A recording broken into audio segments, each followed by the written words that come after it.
Hello दोस्तों, आज जो मैं आपको कहानी सुनाने जा रही हूँ ये कहानी है भूखी चुड़ैल की।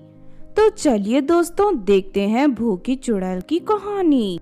एक गांव में एक स्कूल था जिसमें बहुत सारे स्टूडेंट पढ़ाई करते थे। स्कूल जाते हुए रास्ते में एक बगीचा पड़ता था जहाँ बच्चे स्कूल जाने से पहले खेलते और मौज मस्ती करते थे।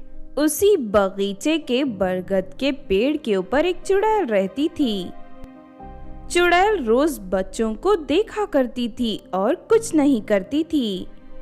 फिर एक दिन राजू नाम के बच्चे की माँ ने उसे टिफिन में बहुत ही स्वादिष्ट खाना दिया था।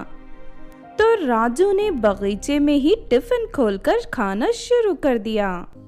वाह राजू, आज तो तेरे टिफिन से बहुत ही अच्छी खुशबू आ रही है। क्या भेजा है आंटी ने खाने में? आज तो माँ ने पिज्जा भेजा है, तू भी खाना। इतने में पेड़ पर बैठी हुई चुड़ैल को पिज्जा की खुशबू आ जाती है। चुड़ैल कहती है, वाह, आज तो बहुत दिन बाद बहुत ही स्वादिष्ट खाने की खुशबू आ रही है। लेकिन खुशबू आ कहाँ से रही है? देखती हूँ थोड़ा इधर उधर। ओह, तो ये बच्चा स्वादिष्ट खाना खा रहा है।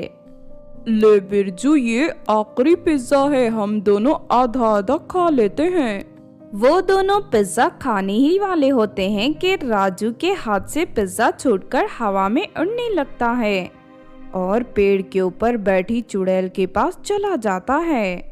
अरे बिरजू, ये हमारा पिज्जा उड़कर कहाँ जा रहा है?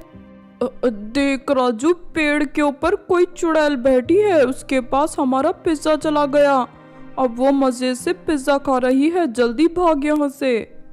इतना कहकर वो दोनों और बाकी सारे बच्चे भी डर के मारे बगीचे से भाग जाते हैं और वो चुड़ैल मजे से पिज्जा खाने लगती है। पर उस दिन के बाद बच्चों ने उस बगीचे में जाना बंद कर दिया। इस वजह से वो चुड़ैल परेशान होने लगती है। अरे उस दिन के बाद बच्चों ने डर के मारे बगीचा आना ही छोड़ दिया।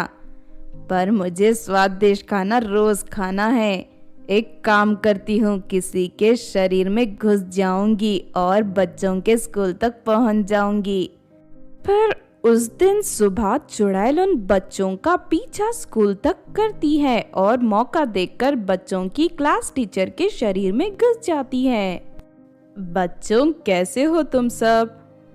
तुम लोग आज अपने अपने टिफिन इंटरवल से पहले मेरे पास जमा कर देना।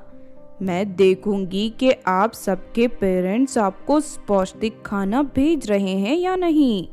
उसके बाद इंटरवल से पहले टीचर के शरीर में घुसी चुड़ैल ने सब बच्चों के टिफिन ले लिए और क्लासरूम का दरवाजा बंद करके सबके टिफिन में से आधा आधा खाना खा गई। फिर गेट खोलकर बच्चों से बोलती है, ठीक है बच्चों, तुम सबके टिफिन में खाने का सैंपल ले लिया है मैंने, तुम लोग खाना खा सकते हो अब। अरे बिरजू, मेरे टिफिन में से आधा खाना गायब है।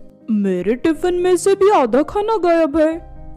अपने टिफिन में आधा खाना देखकर सारे बच्चे परेशान हो जाते हैं। फिर उसी शाम को चुड़ैल सोचती है, आधे खाने से मेरा पेट नहीं भरा, मुझे किसी तरह बच्चों का सारा खाना हड़पना होगा। और अगले दिन फिर से चुड़ैल क्लास टीचर के शरीर में घुस जाती है और बच्चों से वापस उनके टिफिन लेकर क्लासरूम का दरवाजा बंद कर लेती है और वो आज बच्चों का सारा खाना खा जाती है। बच्चों, आप लोगों के पेरेंट्स ने बिल्कुल भी पौष्टिक खाना नहीं भेजा है और साथ ही खाना स्वादिष्ट भी नहीं है। मैंने सारा खाना जानवरों को डाल दिया है और कल से आप लोग अपने घर वालों से ज्यादा स्वादिष्ट और पौष्टिक खाना लेकर आएं। बिरजू, मुझे लगता है कुछ तो गड़बड़ है यहाँ पर। हाँ राजू, कल पता करते हैं कि दाल में क्या काला है। अगले दिन फिर से चुड़ैल टीचर के शरीर में घुस जाती है और बच्चों के टिफिन लेकर अपने असली रूप में टिफिन खाने लगती है।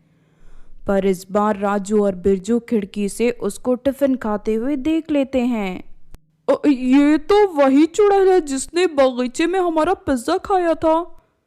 हाँ राजू, तू सही कह रहा है। और ये तो हमारे पीछे हमारे स्कूल तक आ गई। हमें अपने घर वालों को जल्द से जल्द ये बात बतानी चाहिए।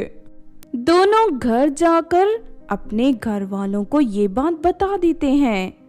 फिर सारे गांव वाले इकट्ठा होकर चुड़ैल को भगाने का उपाय सोचते हैं। पंडित जी, आप बताइए कैसे इस चुड़ैल को भगाया जाए। मैं आपको मंत्र फूकी हुई एक बोतल देता हूँ। आप उसमें कोई स्वादिष्ट व्यंजन डालकर बच्चों के लिए टिफिन के साथ भेज देना। वो चुड़ैल व्यंजन खाने इस बोतल में घुस जाएगी और उसके घुसते ही हम लोग ढक्कन लगा देंगे। ये तो बहुत ही अच्छा आइडिया है पंडित जी। अगले दिन राजू के टिफिन के साथ साथ उसके पिताजी ने बोतल में रसगुल्ले पिचकाकर भर दिए और अंदर जाते ही रसगुल्ले वापस फूल गए, जिस वजह से वो बाहर नहीं निकल सकते थे और राजू और सारे स्टूडेंट स्कूल पहुंच गए।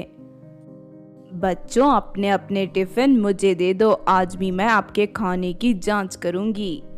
राजू टिफिन के साथ रसगुल्ले की बोतल भी रख देता है। सारे टिफिन खाने के बाद चुड़ैल उस बोतल को खोलकर देखती है।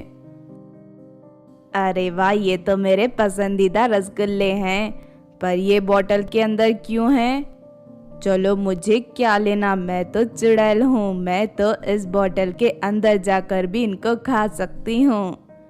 इतना कहकर चुड़ैल आकार में बहुत ही छोटी बन जाती है और उस बोतल में घुस जाती है।